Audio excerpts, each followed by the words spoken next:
This is Manu Parpia and Startup Diaries. This is a series of podcasts in which I will talk to some entrepreneurs to see how they face the problems and what lessons can be learned by other entrepreneurs who face the problems of starting up, of scaling up, of exiting, and so on. I hope you enjoyed the series and I look forward to receiving your comments. Important aspect of in the life of an enterprise, especially a startup, is if and when the founder should give up the role and hand it over to someone else to scale the entity. And I had a personal experience of this. I started a company called Godrej Trading and Services Limited, which went on through various phases to become India's largest IT distributor. And I can't remember exactly when, but I think it was 1998 or 97. I gave up my role of managing director, and it was taken on by Shailendra Gupta, who joins us today. And Shaili will give a brief introduction about himself. But what I wanted is important for me, my most important lesson for me was that if you're the founder, there's a stage at which someone else can do it better than you. Recognizing that stage is maybe difficult. In my case, it was partially forced on me by having to take a decision between one company and two companies, because I was managing director and running 4 companies at that time. But Shaili took it on as managing director and did a fantastic job. And let me take this opportunity to introduce you, Shailendra Gupta. So Shaili, go ahead. Thanks a lot, Manu. So pleased to be participating in this podcast with you.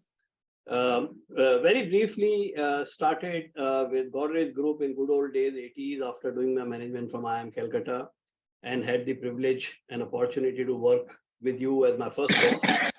And we, as you rightly said, you conceptualized the electronic distribution business when Dr. Manmohan Singh first opened up the country. So rather than having to manufacture everything, potentially you could bring the best products from around the world with greatest technologies and make them available to Indian consumers. Idea is simple, but very difficult execution. So we set up this business and you did the initial seeding, and then it was a journey I enjoyed.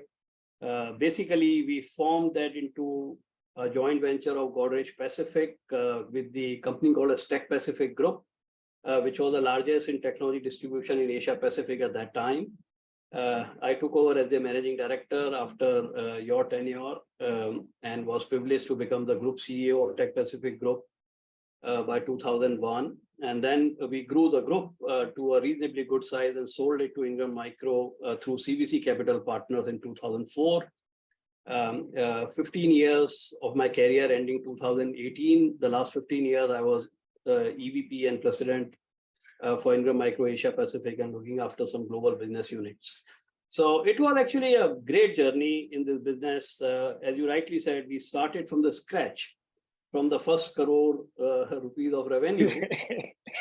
And that business did over 25,000 crores in India. I mean, it reached the first 1,000 crores in probably 7-8 years. It reached the 10,000 crore mark in the next 7-8 years, and it reached 25,000 crore mark in the next 5-7 years. So it's been actually a sustained growth over a long period of time. And that has taught us a lot in terms of potentially what you can do to scale businesses. So Shaili, what's your thoughts on this? To scale up, you need a different person, and you should not feel ashamed of that. Yeah, you're right, actually, in the sense that you see, these are very inherent, should you say, either skills or aptitude or kind of inclination to do certain things. Conceptualizing a business, setting up a vision and mission statement, taking the early steps to convert that into a business reality is a very different task from once the business has been actually seeded and tested that it works, to scale this to its rightful position. Very, very different approaches needed, very different temperaments needed, very different kind of day-to-day management techniques needed, etc. So I agree. I think that's actually, it is rare, but there are founders who acknowledge this fact and they let go, even though they create the incubation, and they realize that now it's time to let somebody else run it and take it forward. And that is best for the business. Of course, founders can do an equally good job very often, and they should continue if they feel they can. Otherwise, definitely it's a good option to have different leadership at different stages of life cycle. So in fact, when you said that founders can perhaps run the business, I'm trying to think of almost every founder that I can think of, barring maybe Steve Jobs, gave up, and the company went on to do better. So I think it's, as you said, the skill set required to start a business and so on. And why do people start businesses? And Shaili, feel free to ask me any questions that you have. I think they do it, I mean, at least from my experience, you do it for the thrill, the challenge, and the intellectual stimulation. And then, as you said, to run the business and grow it, it requires a different mindset. Now, if you are, as a founder, is able to change their mindset, then great.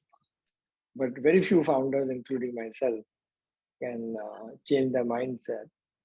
And what I feel good about is that, I think I mentioned to you, you invited me 1 year down the line to the sales conference in Jaipur. And you shared the outcomes that had been achieved in the 1 year that you had taken over. And I felt so happy and proud that I was confident I would never have been able to do what you did. Never. Yeah, that's being modest of you, Manu. But, see, I think that it is actually a difference of degree rather than completely a different personality type. You see, because what happens is that even when you found a business, you have to have pragmatic realities taken into account. Otherwise, you can't conceptualize a business. Yeah. Right. And at the same time, if you are running a business to scale it for any longer period of time, you would be challenged very often with almost, inception kind of challenges, because yes, industries evolve, environment evolves all the time. So, it's a degree of, where you have more emphasis in your approach.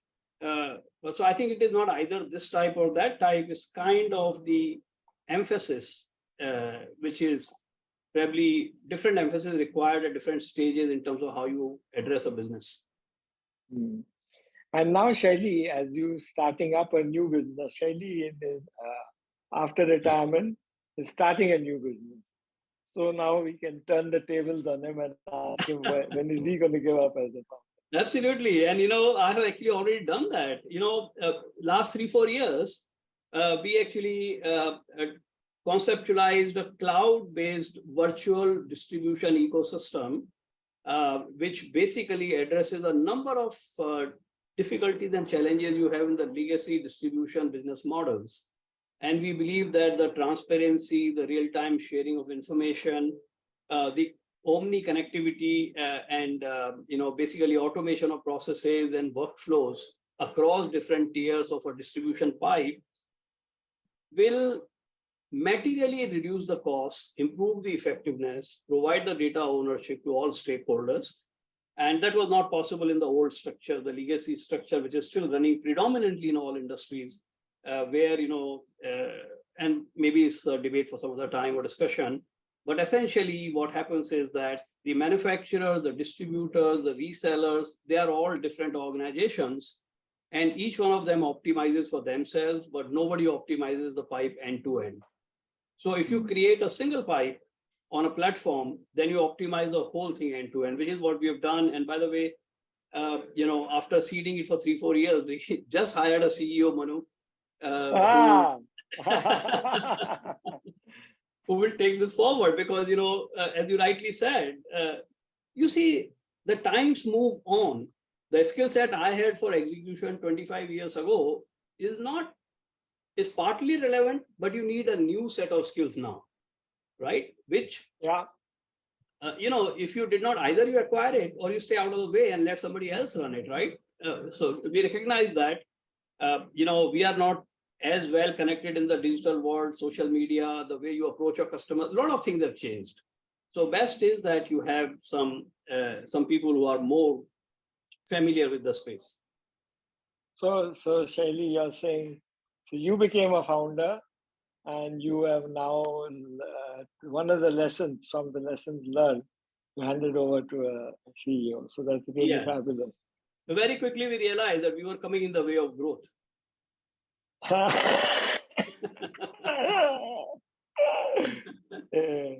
It's really funny. Okay, Shaili. So I think what I take from this is all startups will face the decision, barring an exceptional case, that when to hand over to someone else to take the idea forward in a more cogent manner.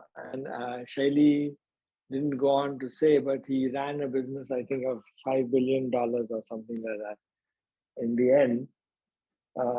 So he really scaled all the businesses pretty good. Go ahead, Shaili. No, that's correct, actually, Manu, because coming to the point, you're absolutely right. The founder has to let go at the right time, and not only technically hire a successor to run it, but give him the space and give him the freedom to actually operate. Of course, provide the mentoring and oversight, and if required, checks and balances of various kinds. But let the person who you have the trust in to take your business forward do what he's supposed to do. So I think that's perfectly the right thing to do, and I'm glad you picked up this topic for today. So in case you want me to go on to the next question, Manu, that is, I thought you were indicating that how do you scale, right? So, the scaling is actually very boring, okay? So I don't think so, but anyway. It's not as exciting as, forming a kind of a vision or laying out a strategy or conceptualizing something radical. The scaling is all about detailing, operational excellence, and kind of, making sure that you don't allow things to deviate from the desired path too much, so you can't bring them back. Processes, I would say. Yes. So let me come back. This might be a little bit longish answer, but I'll try and cover a few points.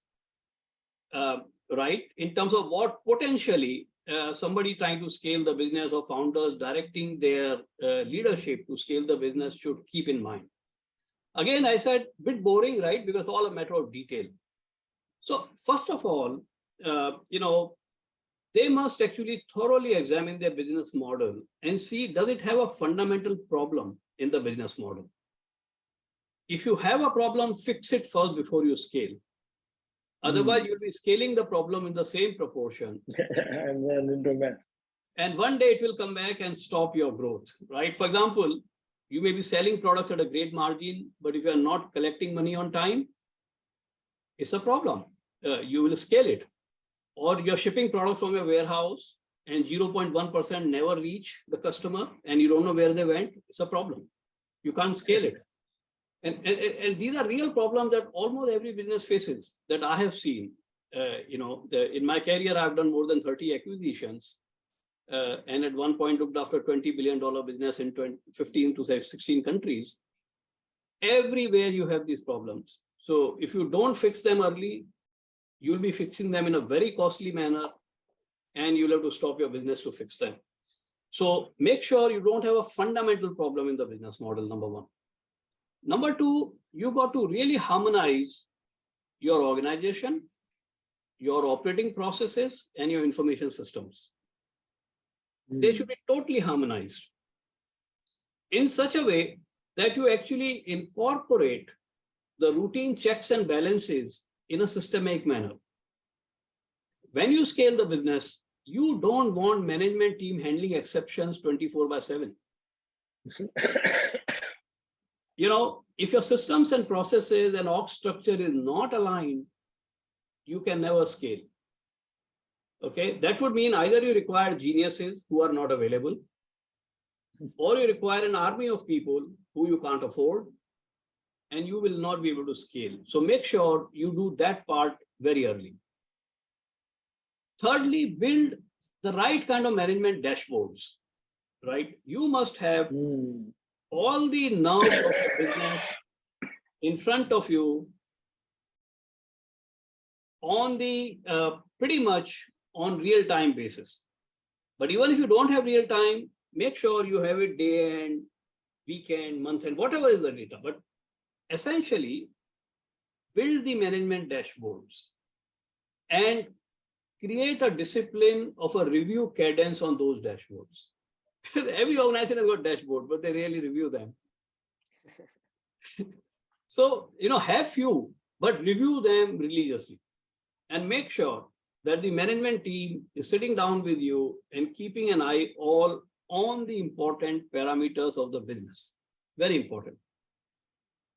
And from a business model viewpoint or organization modeling viewpoint, I would also say that, see, this issue about organization culture is very kind of often discussed and very deeply discussed, etc.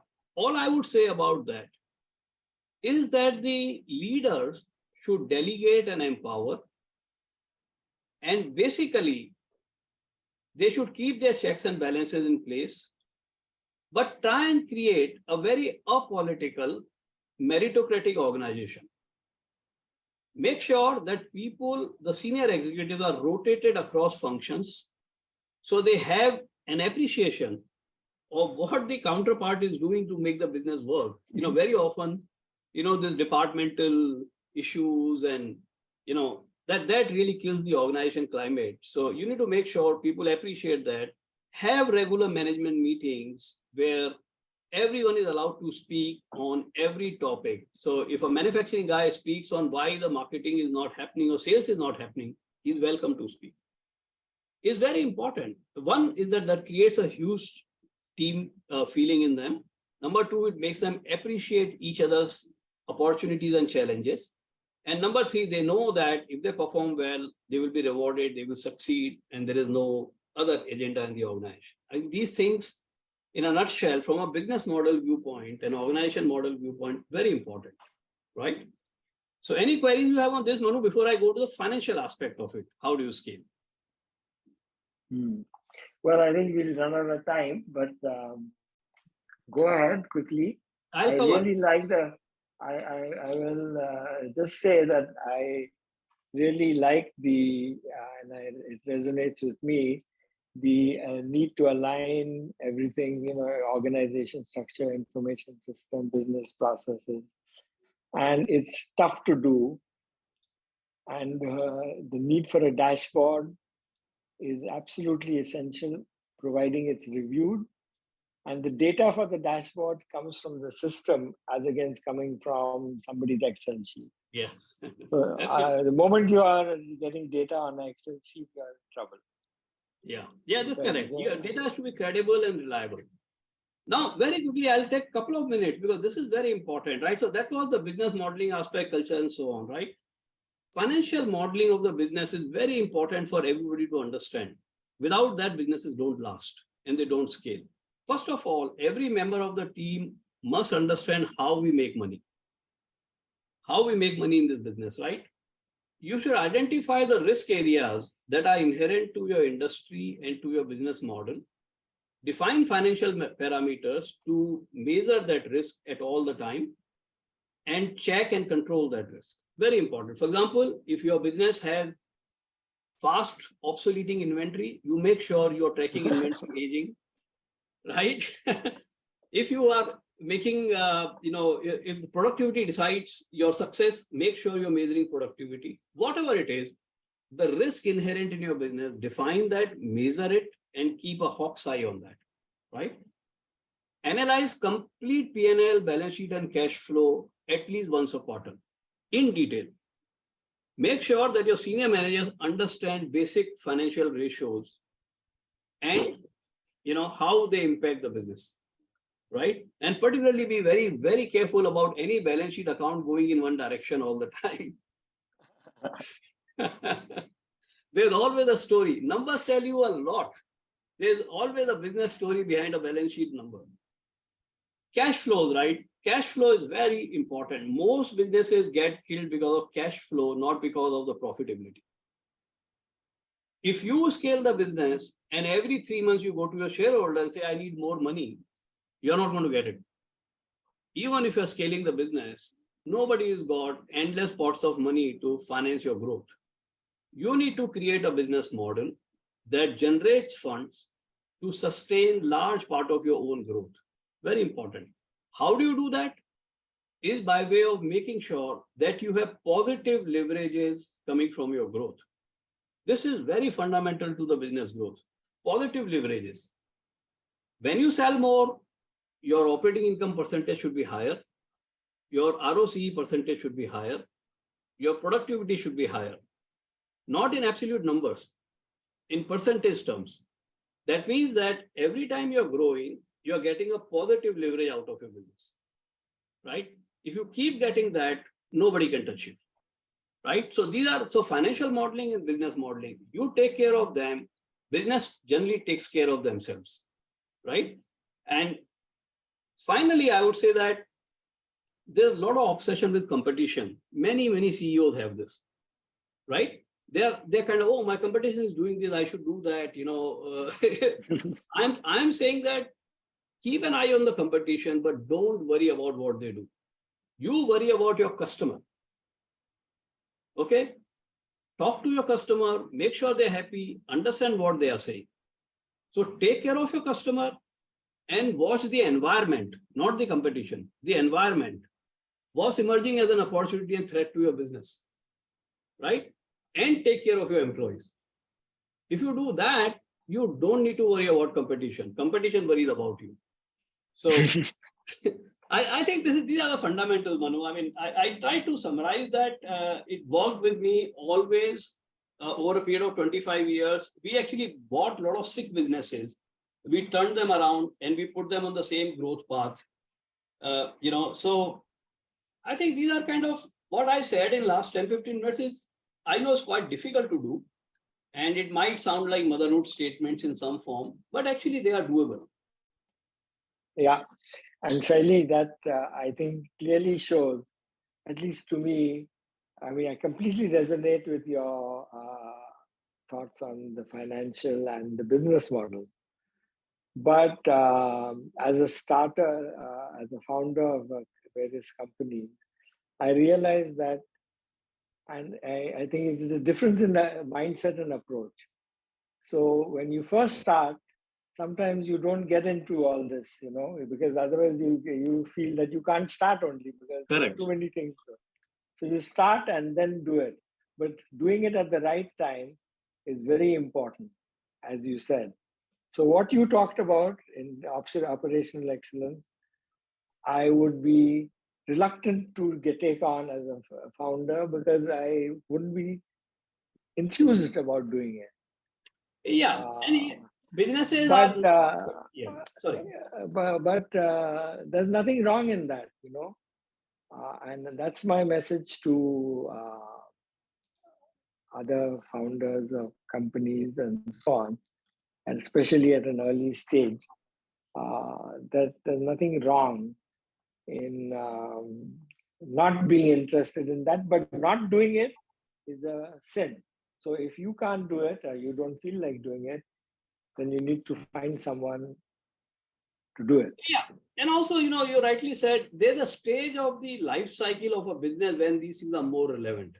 See, when you are in the very early stage, you're still validating your business model, your first few customers you are struggling with, etc. These, whatever I've said doesn't make any sense at that stage. You need to get the basic traction before you start. No, but I think the points you made, Shaili, are very important. Like when I started Geometric, the software unit of Godrej, which it was spun out of, was a loss-making unit. And the very first year, the focus was to make a profit, like you were pointing out. And we did it by the skin of the teeth. We got an order on 31st March, and we did it. We made a 5 lakh profit or whatever. But it's very important. So while you may not get into the depth, what Shailendra mentioned in the business model, you need to at least touch it and have some clear financial goals so that you don't sink the business before it starts. So Shaili, thanks a lot for sharing your thoughts, which are very relevant. I'm sure people will find them relevant. And thank you. Thank you very much. You're welcome, Manu. Thank you very much. I appreciate it.